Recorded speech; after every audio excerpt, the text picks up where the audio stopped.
So good morning, good afternoon, good evening, everyone, and welcome to episode 44, Isms and Commons in Our Space Futures. On Earth, we often define ourselves and others according to gender, ethnicity, local, cultural, or economic status, religion, sexual preferences, and other isms. When our home planet is seen from elsewhere in space, however, Earthrise from the moon, the paleo blue dot as seen by the Voyager on its way out of our solar system. Such labels lose their distinctiveness. We are one among many worlds. So welcome everyone. This is going to be a special edition edited by our UNOOSA Space4Women network mentor, Jan Millsapps. She curated the show and she coined this notion ism, and also welcome to futurist and theologian Mr. Whitney Bauman, dialing in from Florida today, and Ytasha Womack, who also wrote the Afrofuturism, and welcome to the show today. So without further ado, I will introduce you to our first speaker, Dr. Jan Millsapps. As mentioned, she's a UNOOSA Space4Women network mentor. She's also a filmmaker and a pioneering figure in the new media movement, an early web innovator, and a versatile and accomplished writer whose creative work and professional activities demonstrate an ongoing commitment to finding and telling women's stories, especially those related to science and technology. Her documentary, Madame Mars, Women: The Quest for Worlds Beyond, premiered at the United Nations in 2018. She won the first prize at the Raw Science Film Festival and is now touring international as part of the US State Department American Film Showcase. She will today share with us a release clip from Madame Mars, and welcome to the show, Jan. You coined this notion ism. How about, would you like to go ahead and share with us? Mute yourself. You're gonna unmute yourself. The floor is yours. Okay, thank you. Yeah, I think we all know certain isms, and we all know about commons. I mean, we've had experiences with common places, common, like the Wikimedia. The original intent of the internet was as a commons. Public schools were originally intended to be a commons. Community gardens, national forests, open seas. These are all commons, places we think that everybody has equal access and equal use of. Isms, on the other hand, subdivide us a little more in terms of our values, sometimes the way we act and behave. You've all run into a lot of isms: communism, Judaism, Cubism, futurism, and some of those isms we can't seem to get away from, like racism and sexism and ageism. Anyway, all of this impacts our futures in space, which is why I wanted to talk about this today. And also, I'm so happy that both Whitney and Ytasha are here to help us with this discussion. As you might guess from Han's intro, I have a particular ism. I consider myself a space feminist, and I'm going to share my screen. And I think when the first image comes up, you're going to see exactly my whole history in terms of space. I've got to get this play. Here we go. Okay, you should see a rather buff looking guy there. That was the 1956 version of the astronaut. And I'm calling him the other because that's me down in the bottom right-hand corner. As a child, I'm old enough to remember the beginnings of the space age, which I kind of see as a history of exclusion because most of us were not in any way able to be considered as spacefarers. This guy was pretty much it. He's holding a space helmet, I'm holding a doll. That pretty much tells you everything you need to know. So the idea that I could not be a part of this thing that I was so excited about as a kid, I think gave rise to my eventual self-designation as a space feminist. It also gave rise eventually to the film that I made, Madame Mars. And I'd like to show you a clip from the film. It's a couple minutes, and then I'll be back to say more. Here we go.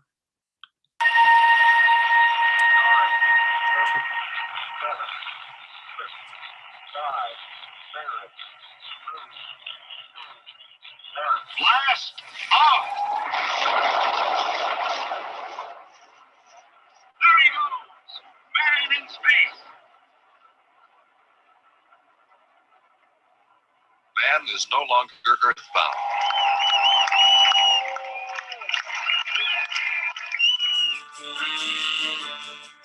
Man. Man. Man.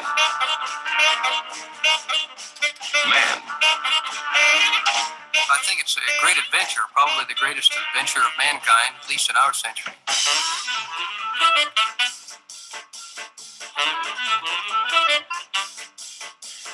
Landing a man on the moon and returning him safely to the Earth. That's one small step for man. Man. Man. Man.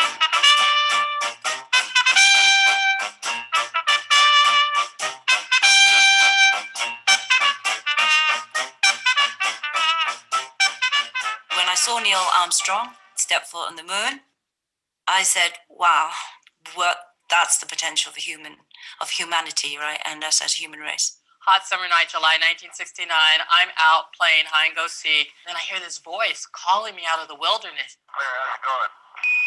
I come in, grainy image of this human walking on the moon, Roger, the EVA is progressing beautifully. and I can't believe what I'm seeing. There seems to be no difficulty in moving around. All that mattered was that one day I wanted to see my footprint on the moon.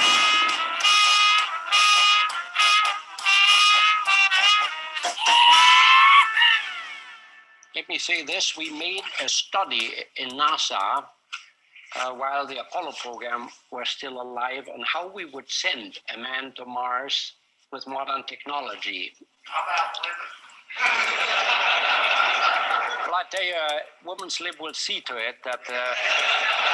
My first thoughts about Mars were in 1997 when I saw the pictures of the first Mars rover, the Sojourner rover on the Dutch TV. For some reason that I cannot explain, I wanted to go to Mars. Did you know about the female connection there? Did you know who Sojourner Truth was? Did you know about Donna Shirley, who designed the first rover? No, I did not. This is news for me now. Okay, and we're back. So as I was developing my film, we were also starting to learn about other stories about women in the space, the history of space that we had not heard of previously, like Katherine Johnson and the other hidden figures. The woman that you saw at the very end of this clip, Donna Shirley, most people don't know that she designed the first rover, that she ran the whole Mars program for a while, but she was a space feminist. She insisted that the rover be named for a female. And this, of course, did not go over very well with NASA.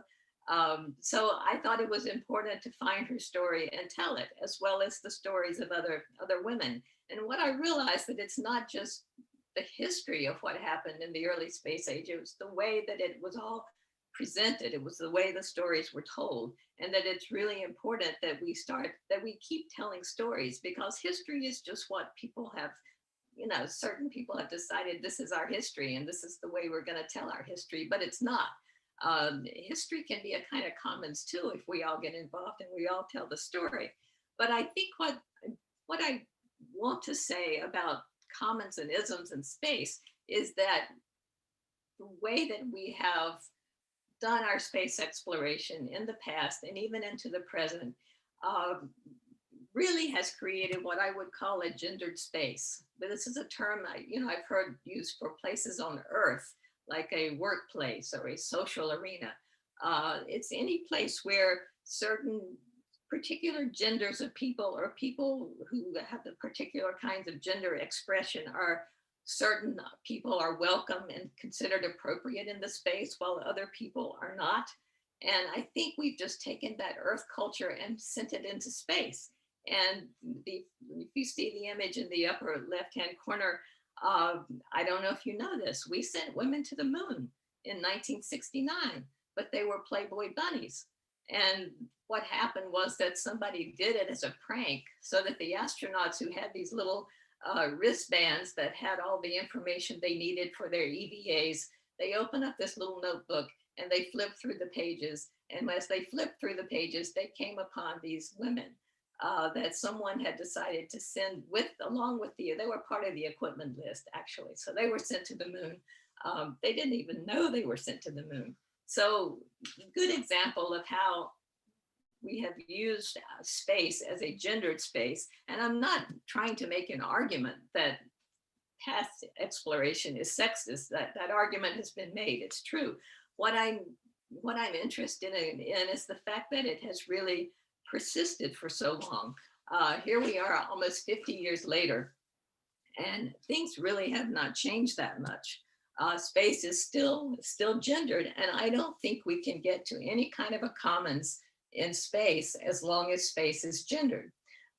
For example, we still don't even know what to call what we're doing. Most people still call them manned missions, even though NASA and others have suggested we call them crewed, CREWED, piloted mission, human mission, but the nomenclature persists. All-male crews go to space all the time. We've never had an all-female crew. So in essence, women are not allowed to explore space by themselves. There has to be a guy along. There is no space first by a woman. I looked and looked. If you find one, tell me. It's always qualified by the first woman to. And most noticeably, nothing has really changed since 1972. And you've seen these stats before. There's a small percentage in most of the major aerospace industries and organization, very small percentage female. And if you go to just the professional positions, like at NASA, it goes down to like 11% or something like that. So this causes its own set of problems because we depend on studying people in space to know how space affects the human physiology, the human systems and everything. And we have very little data on women because women haven't traveled into space that much. If you look at mission control on the left in 1972, it looks a lot like SpaceX in 2018. On the right, this is an essay I wrote called Where's Waldine? After they sent the Tesla into space, and you look at all the people in control room, you can't find any women. So on the right, there is a woman. You can see the yellow line going right down to, that's Katherine Johnson in the background. And this was actually used as an advertisement for a company that makes the highlighter markers, and it was called Highlighting the Remarkable. And they used this NASA control room for that. Anyhow, how do we ungender space? This is like a big challenge, I think. Artemis says they're going to send a woman to the moon and says they're training women to go to Mars. This is all in the works, developing, evolving. We're not exactly sure how it's going to turn out. We do know that the astronaut pool is more diverse worldwide. In particular, the European Space Agency is just now opening up their astronaut application process. I think it's the first time in 11 years. They've actively sought astronauts, and they're making a particular appeal to women because they would like to diversify. They're also looking for the first para-astronauts, people with physical disabilities. So ESA is trying to make some changes. The United Nations Office of Outer Space Affairs and other organizations have female forward initiatives like the one that Han and I are both a part of, the Space4Women initiative. So these are small steps. None of these is going to get us to any kind of a commons in space. But they're all small steps toward the commons. I think in general, we have to decide to make space a commons. We have to decide to ungender space before it's actually going to happen. So if we go to the idea of a commons, this is actually the image in the upper left is actually one of my favorite images. for all time, I would say. It's called the universe in a box. And what it does is it samples all of the matter in the universe, because when the universe began and the first matter became visible, it was very homogeneous. It was spread all over everything, everywhere, exactly the same. And that's what that's a picture of. When I set it in motion, it's going to go forward in time. And it's going to show you how matter started attracting other matter and clumping together. And so eventually the matter distinguished itself as it kind of turned into planets and suns and things on planets and us. So everything that's ever existed in the universe is in that box. And I find that kind of phenomenal. I can look at it over and over, and it goes on and on. So we're all in that box. I'm in that box, you're in that box. Han and Whitney and Ytasha, where everybody here is in that box. Everything we've ever thought and done is in that box. All of our isms are in that box. So in a way, space has been a commons from the very beginning, but the distinguishing things within that space has maybe something that's maybe given rise to our whole idea of isms. And if I can just leave you with one more thought, where is a self and where is it located? This is a quote from Frank White, who wrote the book about the overview effect, which you've probably heard of. It's the sensation that astronauts report upon seeing the Earth from another viewpoint for the first time. It's kind of a overwhelming, sometimes a spiritual experience of it, but it actually allows us to see ourselves from another perspective. And according to the overview effect and Frank White, it's life changing. It makes a huge difference. Well, we can't all have the overview effect because most of us are never going to go into space. Although understand there's a VR version of the overview effect in the works. So maybe we can, but we can envision ourselves from different perspectives, like the pale blue dot at the top. The tiny little dot that the Voyager saw as it was on its way out of the solar system. The Earth as seen from the moon. Our lives on Earth and how we act and behave and do things and do what we do on Earth. We can see ourselves in all of these places simultaneously. We do this in the movies all the time. It's all about camera angles. You know, there's wide angles and close-ups and reverse angles and high angles and low angles. So it's not a big deal to be in one place, but also envision yourself in more than one place. I know if we could get into quantum physics, which we can, there's even some evidence for that. But what I want to leave you with right now, before I turn it over to everybody else, who I'm sure has amazing things to say, is that my belief right now is for now and for the future is that we actually need our isms. And or some of our isms. We need the isms that we need. We need the isms to get us to the commons. We can't get to the commons without dealing with our isms. And the isms tell us how to behave and how to act and what, and they define our values. And the commons actually opens everything else up. And so I think they're both, that we have to hold on to both at the same time. When we get into phase, you know, the distant future in space, you know, we're not even going to be ourselves. We're going to be some kind of post-human cyborg hybrid something, and that's something else to work on. I guess my concern is like what's going to happen in the near future. So I'm going to stop sharing my screen and stop talking. Hang on one second. Thank you so much, Jan, for this inspiring presentation. I love the imagery of your universe in a box. That's going to lead us to our next speaker. Hopefully he can touch base on the within and the without from a theologian perspective. Mr. Whitney Bauman, he's an associate professor of religious study at Florida, at the International University in Miami, Florida. He's part-time living in Germany and part-time living in Florida. He's also co-founder and co-director of Counterpoint Navigating Knowledge, a non-profit based in Berlin, Germany, that holds public discussions over social and ecological issues related to globalization and climate change. His areas of research interest fall under the theme of religion, Science, and Globalization. He is also the recipient of a Fulbright Fellowship and a Humboldt Fellowship. His publications include Religious and Ecology, Developing the Planetary Ethic, and he co-authored with Kevin O'Brien, Environmental Ethics and Uncertainty. He's currently working on a manuscript about the 19th century German Romantic scientist Ernst Haeckel. And today he's going to present to us his Developing Planetary Identities. So I turn it over to you, Whitney. Thank you so much, Jan. I'm sorry, I didn't mean for you to have to read all that, but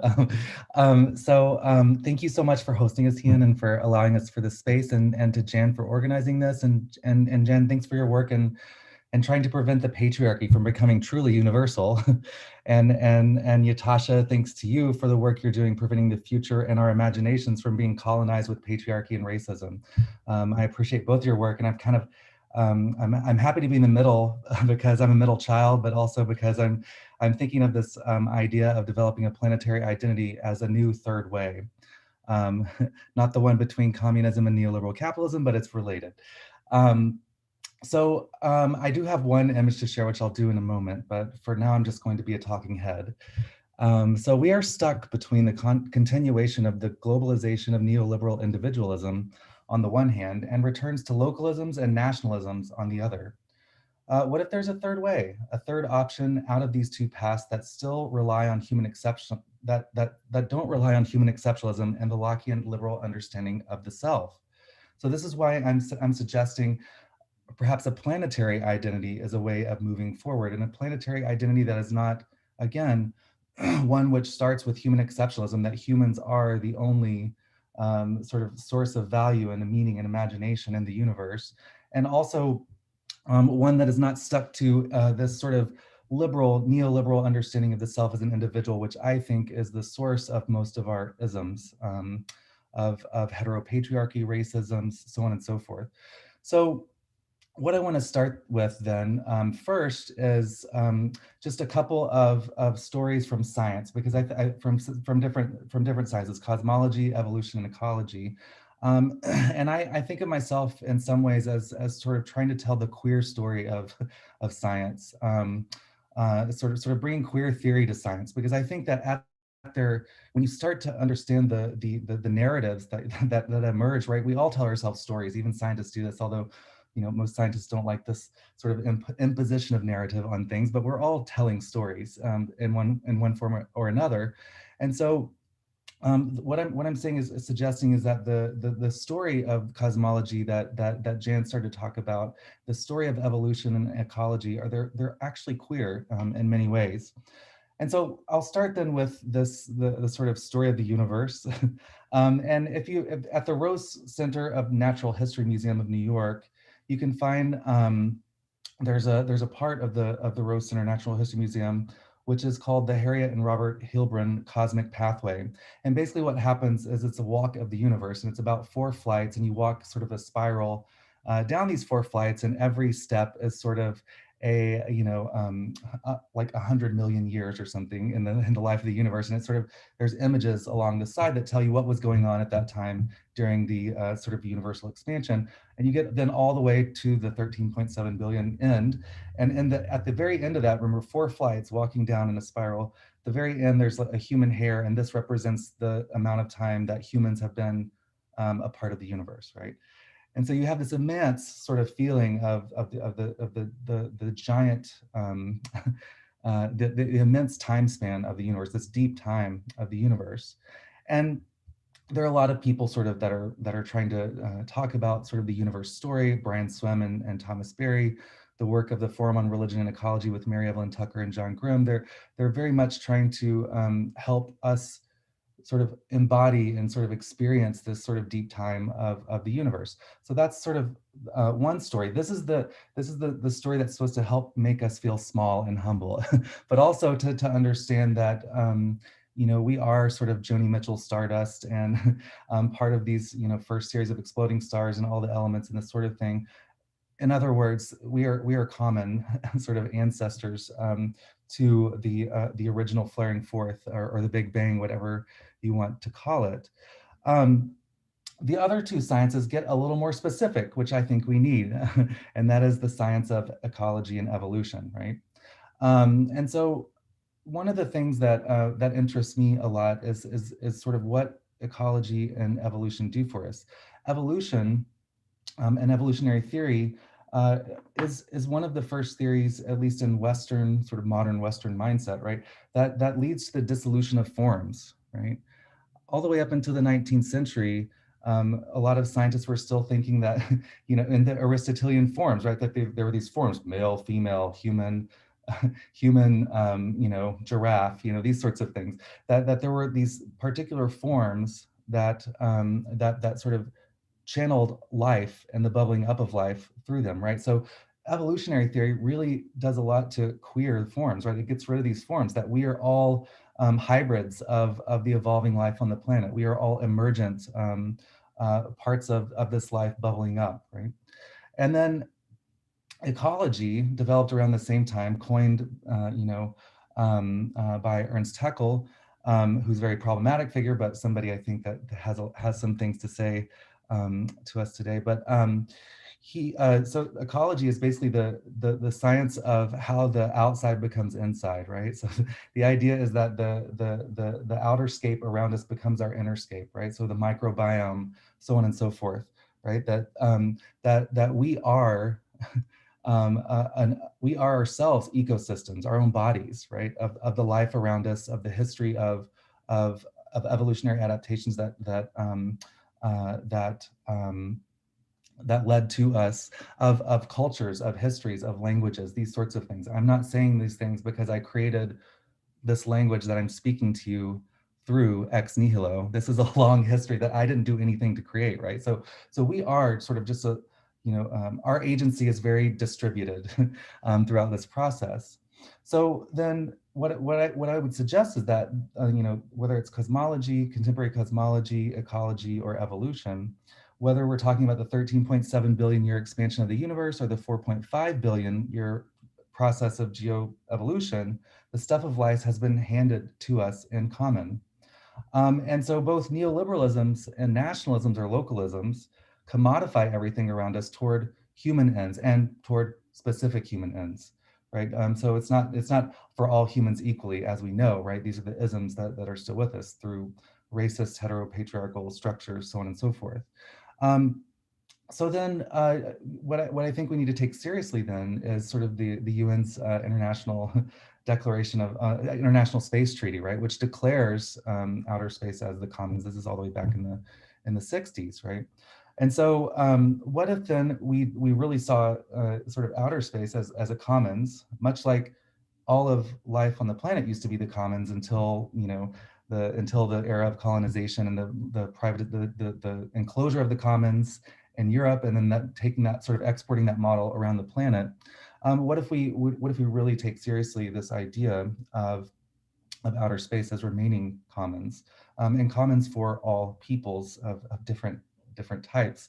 And so what I'm trying to, I guess, call this is this whole process is sort of developing a critical planetary romanticism for the Earth. So that's CPR for the Earth, basically, which is my little catchy phrase that I came up with, because you're supposed to come up with a catchy phrase. So, and I just wanted to say, I'll end on saying a few things about each one of those terms. So romantic, right? What is it? I'll start with the end of critical planetary romanticism. Romantic.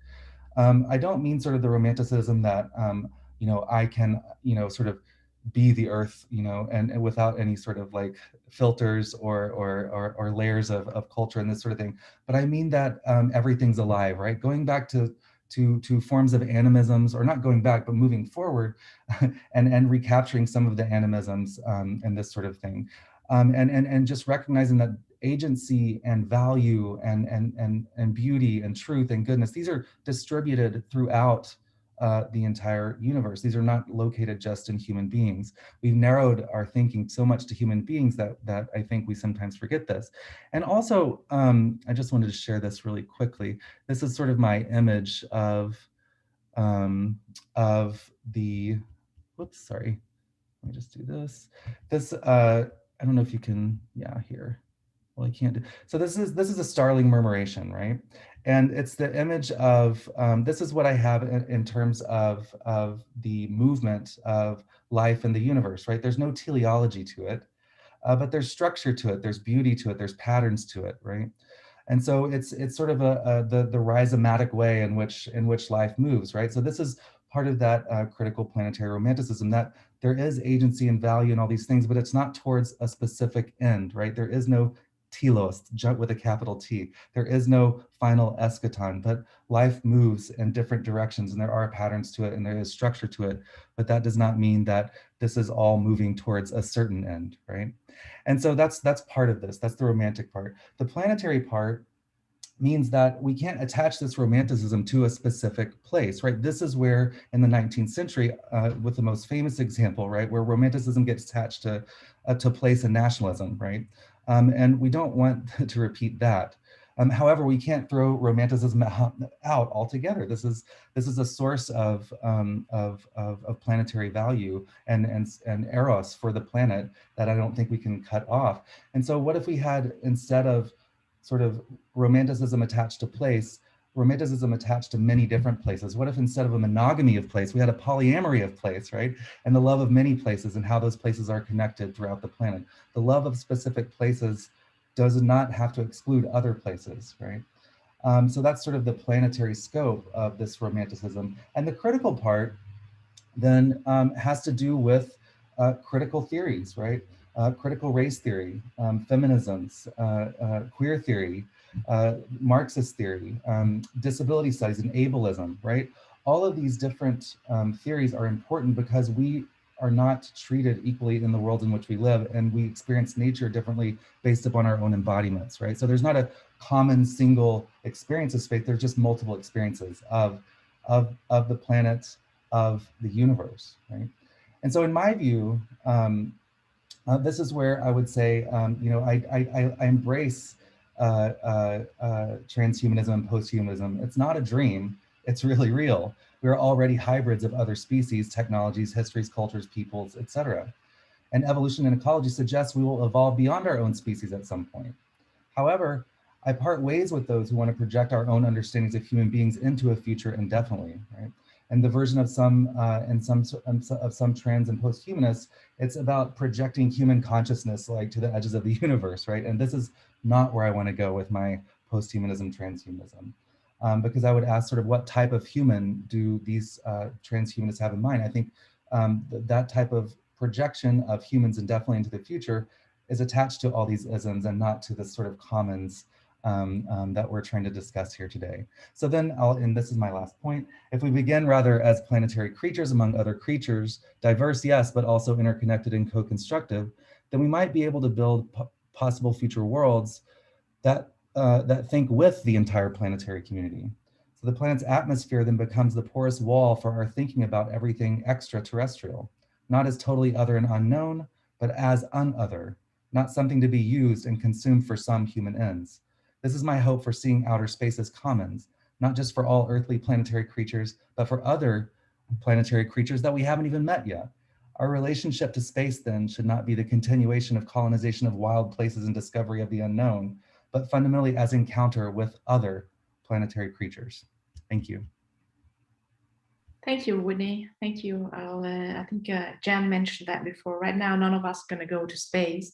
And you mentioned the transhumanism. When do you think that was going to happen? The next point version of human beings? Oh, I don't know. I think it's going to happen slowly. We won't know it happened. And we'll only know when it happened in retrospect, when people look back and say, oh, this seems to be a transition in humanity into something else, right? Or whatever. So yeah, I don't think it's something that we're that aware of, I guess. But again, it's going to be how people tell that story. We look back, we recognize it, but then we spin it off in a lot of different ways. Yeah, if the cell phone would be here on your hands, or if it's going to be here with Elon Musk's new brain interface, that's the start of it, right? Anyway, thank you so much, Whitney. Let me introduce you to our next panelist. Miss Ytasha Womack. She's an author, filmmaker, dancer, an independent scholar, and a champion of humanity and the imagination. Her book, Afrofuturism, The World of Black Sci-Fi and Fantasy Culture, written in 2013, is the leading primer on the exciting subject which bridges science fiction, futurism, and culture. Today, she's going to share with us a way of looking at the future and to alternate realities through a Black cultural lens. The floor is yours, Ytasha. Well, this is so great. And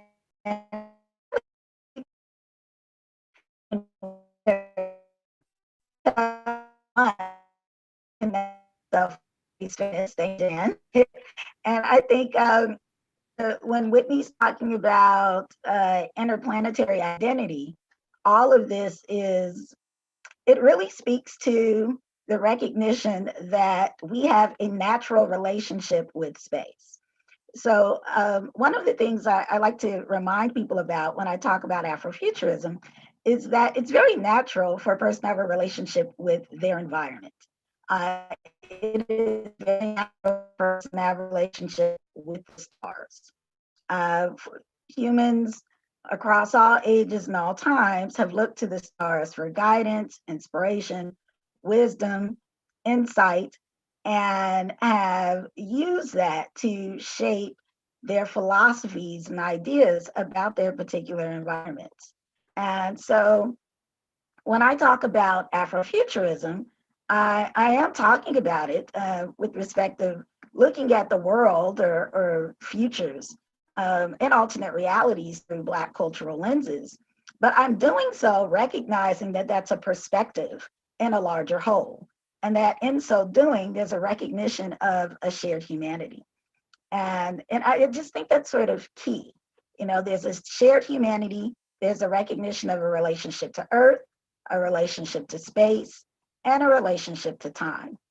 And one of the values of talking about Afrofuturism for me is it brings together two things that people often don't associate together.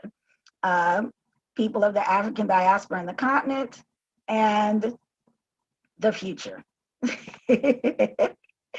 And there's something about that level of cognitive dissonance of putting those two terms together that then, you know, sort of fundamentally expands people's minds to say, we're going to be talking about something that's a little different. And so that's one of the reasons I've found the term itself to be so compelling. I'm a person who grew up wanting to be a scientist, actually. And I actually want to be more of an archaeologist. But I was sort of surrounded by these, by a relationship to space. You know, my mom was a principal at a school that was named after an astronaut. I had an aunt who worked for a supplier to NASA. So on occasion, she might meet an astronaut and send us an autograph. I live in Chicago. And when I was, you know, a kid, Mae Jemison was a very exciting figure for many of us because she was from the south side of Chicago and went on to become an astronaut. And so in that, I have my relationship to space was also associated with some things that were relatively tangible. And so it's always sort of interesting, you know, in later years when that sort of relationship was somewhat questioned, as if one would not have that sort of relative association.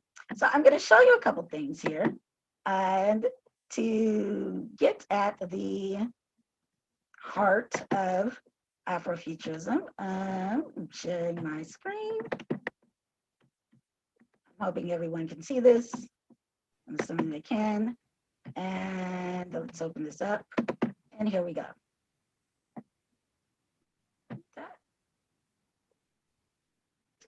So this is the cover from my book, Afrofuturism. Now, one of the things I would like to emphasize. We can't see your screen yet. It's black. Oh, you can't? No, there you are. We can see it now. Oh, okay. Let me go back here. All right, you see this? Yes. Yes. All right, perfect. So when I talk about, I like to explain what exactly I'm talking about when I'm talking about Afrofuturism, because for some people, they just think, oh, you mean Black people in space. But it's really speaking to the relationship that people have culturally as it relates to space and time. And so when I am talking about Afrofuturism, I mentioned it's a way of looking at the future alternate realities through a Black cultural lens, but it's also an aesthetic, it's a method, it's a practice, it's an epistemology. As an artistic aesthetic, you see it in literature, visual arts, and film, music. I like to tell people that some of my first space images were actually of seeing Parliament Funkadelic album covers from the 70s. And those are always quite riveting. Afrofuturism really values the imagination, that's different other forms of. I think we're losing a little bit of your audio, Ytasha. The audio is very stable. Hello? Yeah, perhaps you want to turn the video off for better performance. Okay.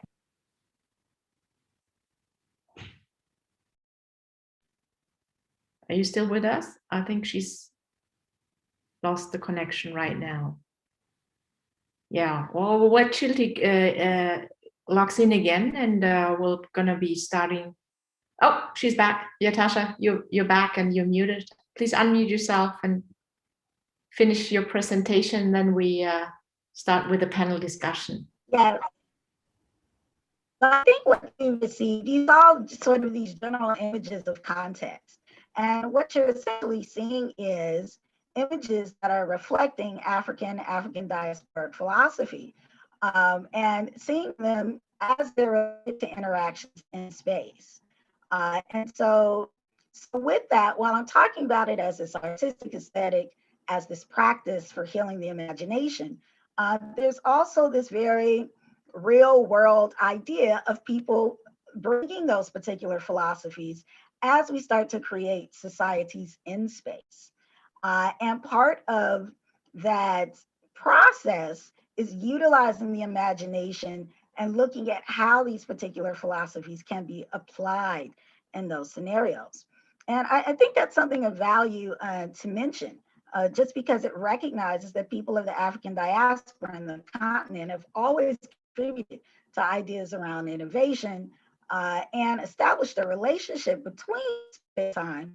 As we start to develop our technologies, we also want to think about how we're engaging with space itself. And to me, that's really sort of the core idea.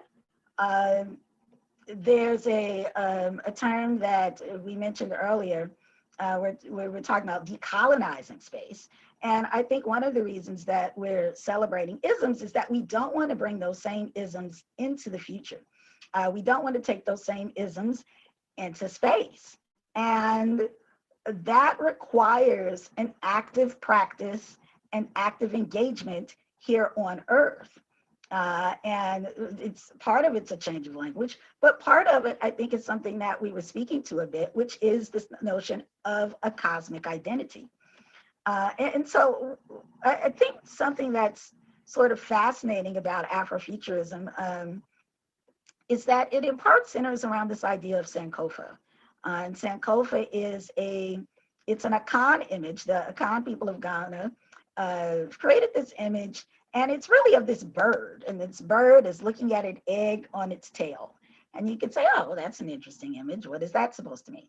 And essentially what that image is talking about is how you have bringing the best of the past into a future, celebrating those things that have cherished and nurtured our humanity and bringing them into a future. But it's almost like a crazy eight of sorts, right? If you think about this infinity symbol, You're constantly sort of going back and forward and back and forward to create this renewed space of being in the present, right? And then building around that notion to help further or think about our humanity and our relationship with our environment. And you might say, well, what is the point, right? What is about? It's a constant practice and process. And whether it's a practice and process that's utilized here on Earth, it's certainly one that we want to utilize as we're moving into space, because we don't want to bring these same challenges forward with us. At least I don't. There's probably some people who do. And in doing so, there just has to be a continued integration of these different ideas. I, of course, am talking about Afrofuturism, but that's just part of the wealth of information from a pantheon of cultures and their experiences over time, part of which at various moments had to think very deeply about humanity from the perspective of not being seen as human. And so with that, keeping that in mind, I think when we're talking about decolonizing futures and when we're talking about ensuring that we have feminine aspects of humanity, women themselves who are part of space, and we're looking at bringing these different ideas together, we're doing so in a very practical way, because there has been a misuse of lands on Earth, certainly a disregard for people on Earth. And the furthering that practice in space is, to say it's not ideal is putting it lightly, but ultimately, there is no one entity or one group who has more of a right to space than anyone else. And so people at this juncture, as people are actively investing heavily into going into space, that has to just be an idea that's engaged and worked with and always sort of a part of the table. And Afrofuturism is one lens to be able to do so. Thank you, Ytasha. Do you believe that there is a fertile soil to plant the relationship with space and between the space communities as encounter with another as you propose? And what mechanism would you suggest are most efficient to use to promote this vision? Oh, you mean like if there were aliens? You mean engaging with other beings in space? I really think that, I mean, some of this sounds a bit philosophical, but when we're talking about going to Mars, one of the questions would be, does Mars want us there? Even thinking about the body of the planet itself having life, does it want human beings to be there? And I'm thinking about this from the standpoint of having been to Dakar, Senegal, and there are 4 islands off the coast of Dakar, and there are a few of them. And the idea is, there's a spirit that lives on the island. The spirit does not want people to be there. You can come, you can visit, but you have to come back. And some people would say, they would think that's getting a bit mystical. But in short, these particular islands are very difficult to inhabit. And so I think there's something to that.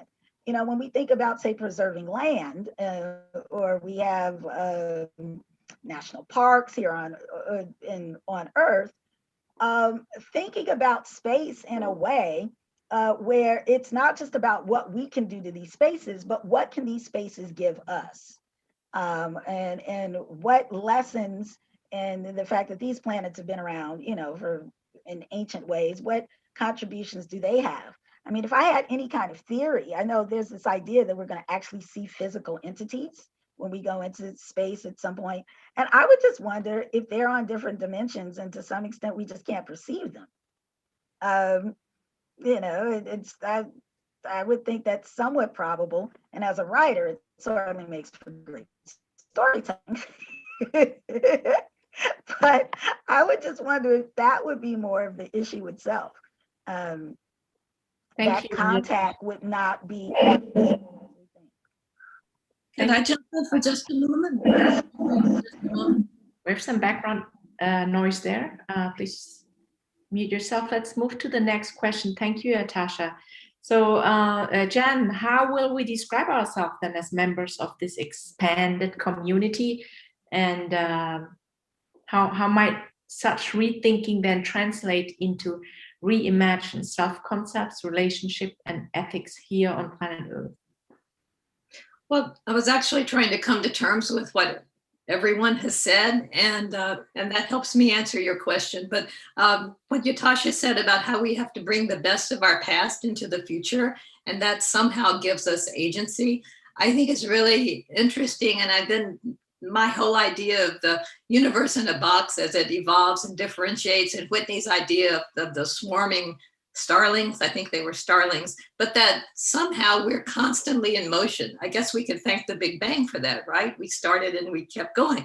But the whole idea of being in motion and that nothing is ever static, it means we're always on our way to something. And being on your way to something, it gives you a kind of hope, gives you a kind of momentum, even if you're not quite sure what the destination is. And I'm honestly not sure how we will describe ourselves, because there are many futures. If you believe in the many worlds theory, there are many futures and many worlds. So it's almost like there are individual paths of evolution. Then there is like an overall human evolution. There's an overall evolution of the universe. And I think it's kind of important to keep a sense of where you came from and who you are and how you define yourself as you move into all of that. I know that's not a specific answer, but I'm going to leave it at that. Thank you, Jan. Would you like to add on here, Whitney? Sure. I'll just say sort of in terms of sort of what spaces might there be to think in this sort of way as the commons, as the question that was posed in the chat. And to follow up on what Ytasha and Jan said, is with a big yes. And I guess I'm thinking too so much in terms of the pace of our lives, right? And so we live at this fossil fueled pace, and the fossil fueled pace of reality is really a pace that's built upon this idea of the individual, right? How can certain individuals that can afford to buy into that fossil fueled reality live at that fast paced life and fly around the world and do all these things and bring all these materials to themselves by just a few clicks of the internet, right? So this fossil fuel pace is actually outstripping the carrying capacity of the planet and our imaginations and our bodies. We're anxious. Species extinction, all these things are a result of increasing economic inequity across the planet. These are a result of this, I think, fossil fueled pace of life that's just breakneck. And so I think this sort of global pandemic has given us a chance, many of us a chance, to slow down, right?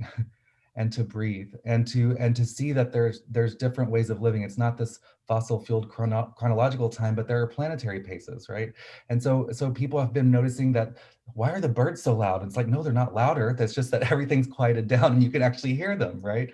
Or people are starting to bake again, right? All this baking of sourdough, this is a privileged perspective. I understand that, but also, there is a geologist in London who was doing seismic recordings of the rush hour in London traffic, and it was basically like a 3-point earthquake every day. And then when the pandemic started, it all quieted down, right?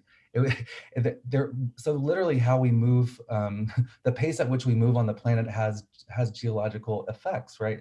And so for me, how do we get out of this technology of the individual, right? One of which is this fossil fuel pace of life, and instead think of planetary paces, right? Like the commons, recreating a public space of commons for everyone, bike pathways, public spaces, and shared spaces for all, not just people that can afford to buy into it, right? And then if we start thinking about space in that way, it's not like I'm not saying that we're going to have a solar spaceship anytime soon or anything like that, but I guess what I'm saying is sort of rather than creating exclusive spaces for people who can buy into it, why don't we stop and create public spaces? How can we create planetary public spaces, right? And I mean this in the sense of the polis, right? The public space of interaction and communication that we can all come to, that's not owned by anyone, but that's held in common, right? So I think we have to create these technologies somehow of a planetary pace, or the different paces of the planet, in order to start thinking about not only planetary spaces in terms of the commons, but then also extraplanetary spaces that way. Thank you, Whitney. Jan, when and how do cultural, gender, ethnic, and geographic and other distinctions empower us? Well, I can give you my own experience. As I was making my way out of, I was finishing up college, the women's movement hit in 1972. And it had never occurred to me that being a female could put me in a position of power. When I realized that, when I found like-minded women and we all hung out with and kind of radicalized ourselves, I realized that your self-value, your self-worth most often is imposed. And most of us, many of us, have not had the experience of going through something as transformative as going from feeling to not have power to feel empowered. And I think that can happen on multiple levels and multiple situations.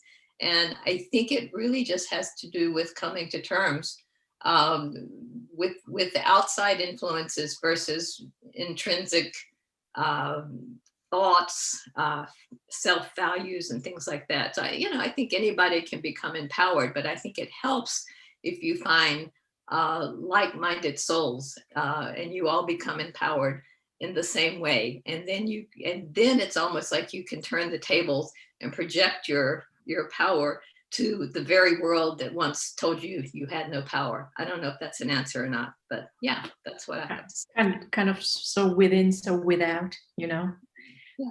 Yeah. Thank you. Would you like to add on here, Ytasha? Lost her. Sure. I was looking at the question here. I was looking at the question here where they're asking about space culture. We'll get back to those questions in the chat soon. Oh.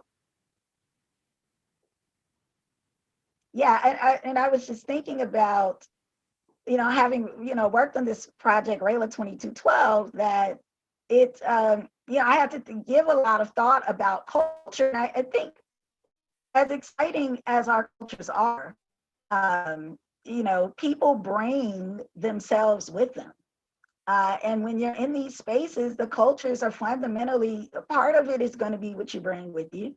Then another part of it is going to be what the culture that emerges because of what people have brought, but also sort of the demands of the planet itself. In some respects would fundamentally change if you're on Mars. And if you're not, some of our holidays, some of our ideas of seasons are based around where the sun is and the shift in seasons, and some of those things don't apply in the same way on Mars. So there would be a whole way of honoring the relative environment that would shift and probably merge with some things that we're already doing. And to me, I think that would be relatively fascinating. But there's also things that we would hold on to because they preserve our humanity. But simultaneously, we would become, quote unquote, Martians. And that would be a very unique and different experience at some point. Thank you, Ytasha. Let's move on to the second panel questions. When and how do the same distinctions limit us? Who wants to take this one? So maybe you can say a little bit more about that. When and how do the same distinctions? I don't see the question, so I'm not quite sure what the question is aiming at. Could somebody elaborate on that a little bit?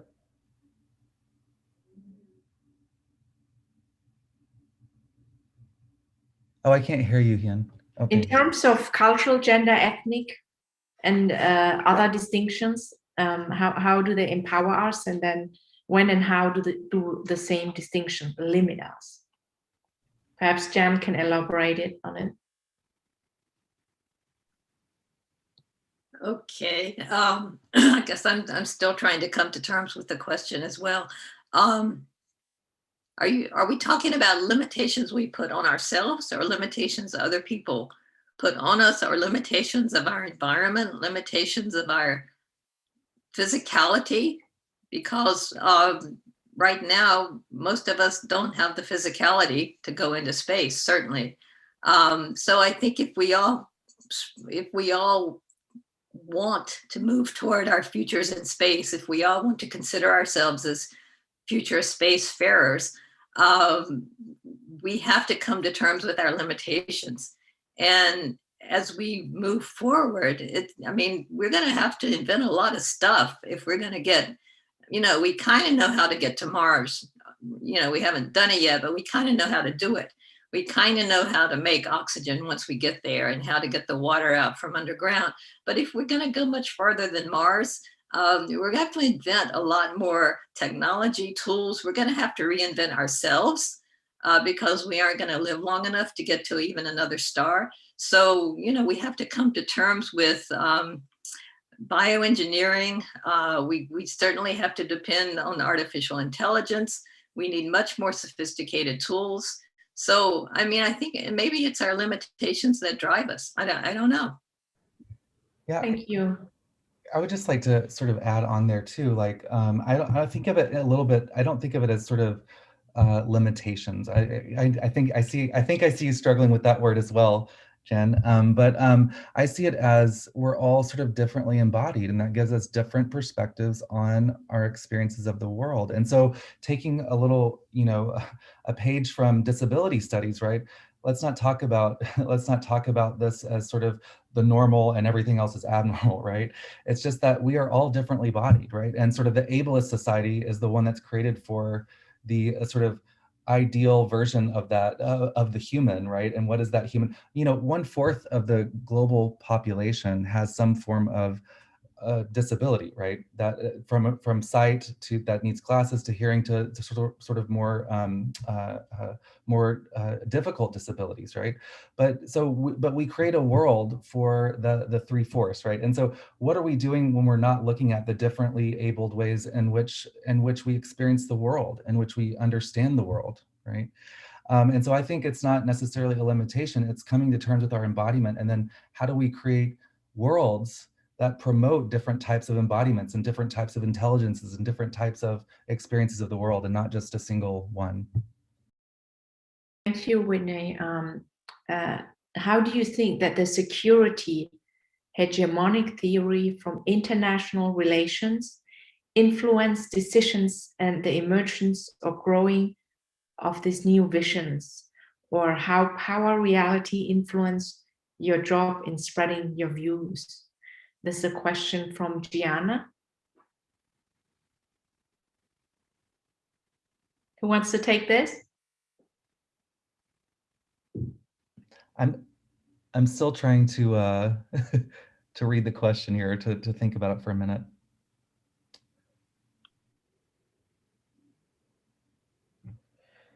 So, I mean, if I understand what Jen is saying, I'm not I'm not really sure. I'm not a specialist in international relations, so I'm not really sure what the hegemonic theory is that is being referred to. So I hesitate to answer it. How power reality influence, the realities of power influence your job in spreading your views. Okay. I mean, I guess sort of the question might be sort of with the global sort of powers that be now, and sort of how things are, we experience things on the planet, right, which is very much not a commons. How do we promote ways, or promote these different ways of understanding outer space that are not sort of just attached to a continuation of this hegemonic view? And I think, okay, thank you. Whew, just want to make sure I was getting in the right direction there. So I think, you know, this is what I was trying to say before. I think we have to come up with these technologies of the self that promote different ways of being together in the world. We have lost most of our commons on this planet. We have lost most of our truly public places, and we've never had a planetary public places. Most of the public places we have within single nations, right? And so really, how do we create the space and place to have these planetary conversations together? And I think that is just as important as the more technological things that Jan was talking about in terms of what we're going to need to be in the space in future. But I think these sort of humanities-based technologies are important too. How do we create a sense of a relational self? How do we create worlds that attack all these isms, right? That attack racism, sexism, nationalism, ableism, so on and so forth. And so we have to come up with ways to create technologies of the self, if you will, if you want to follow, our technologies of the subject, if you want to follow a sort of Foucault's language about it. But how do we create ideas and values and meanings that bring about and move towards different ways of being in relationship to each other and to the rest of the natural world? Thank you, Whitney. Diana asked, do you think that space culture must be a unification of Earth's culture in general, like a new mixed culture, or is it better to embrace the different cultures so we have a big variety when we're on outer space? Who wants to take that one? Well, I'll start. I don't think it has to be one or the other, and I don't think we're ever going to be able to present a unified human self in space, because we may be unified on some level, but we always have distinctions. And at least in the near future, given that we don't really have a unified space plan, we have national plans, we have regional plans like the ESA. It's still like, each entity defines itself as it goes into space. And so at this point, it seems more reasonable to think that we just try to represent ourselves fully, inclusively, rather than try to set us a unified notion of who we are and how we are. Thank you, Ytasha. Would you like to comment here? No comments? Or Whitney? I was just going to say, I think Ytasha's having connection issues. There you go. We can hear you broken, the voice. As soon as you have connection. We can't hear you properly. Perhaps Whitney, do you want to answer that?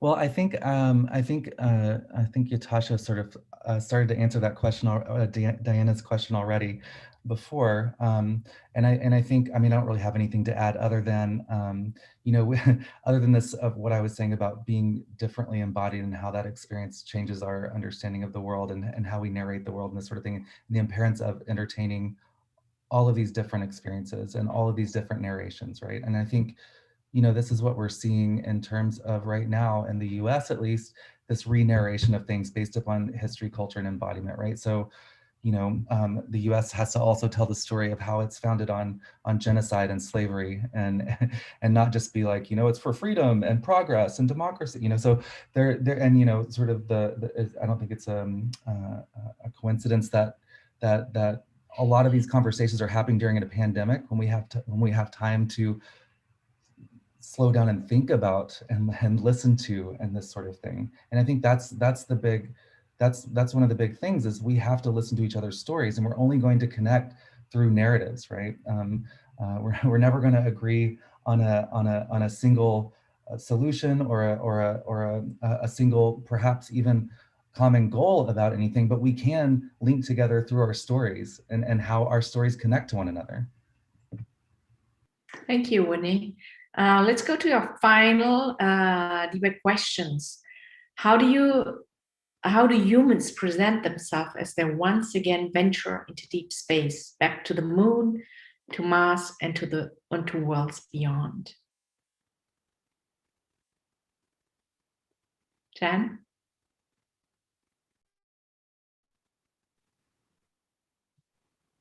Well, I think we just talked about that actually with the last question. we represent ourselves fully and authentically. I'm going to leave it at that. Thank you. Ytasha, last word? She's not here. Yeah, I think we just have to respect the lands that we're part of.